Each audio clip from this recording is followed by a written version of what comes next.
ఉద్యోగం లేని వారి కోసం ప్రార్థన. ఉద్యోగం లేక ఎవరైతే బాధపడుతున్నారో వారు ముఖ్యంగా ప్రత్యేకంగా ఈ ప్రార్థనలో ఏకీభించండి. ప్రేమమయుడ, కృపామయుడ, పరలోకపు తండ్రి, ఈరోజు నీ సన్నిధిలో ప్రభువ వినయంతో వచ్చుచున్నాం ప్రభువ. ఉద్యోగం లేక ఆందోళనలో ఉన్న ప్రతి బిడ్డలను ప్రభువ నీ కృప చేతుల్లో తాకుము ప్రభువ.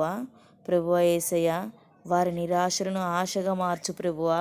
వారి భయాన్ని విశ్వాసంగా మార్చు యేసయ్య. సరైన సమయంలో సరైన స్థలంలో ప్రభువ సరైన ఉద్యోగం వారికి దయచేయము ప్రభువ. ప్రతి మూసివేసిన తలుపులను ప్రభువ నీవే తెరచుము యేసయ్య.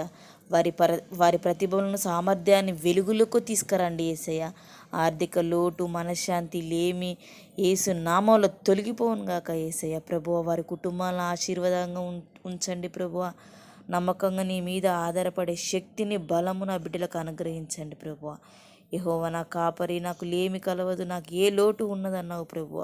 అదే వాగ్దానం వారి జీవితంలో నెరవేర్చు ప్రభువ. యేసయ్య నీకే స్తోత్రములు ప్రభువ. మూసివేసిన తలుపును ప్రభువ వారి కోసం తెరువును గాక యేసయ్య. నీకే స్తోత్రాలు యేసయ్య.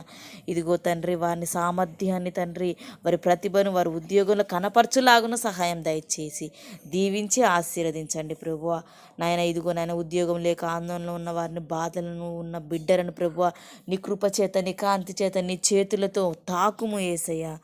అట్టి కృప ఉద్యోగం లేని బిడ్డలకి దయచేసి దీవించి ఆశీర్వదించమని మా ప్రభువైన రక్షకుడైన యేసు నామములో అడిగి వేడుకుంటున్నాం తండ్రి.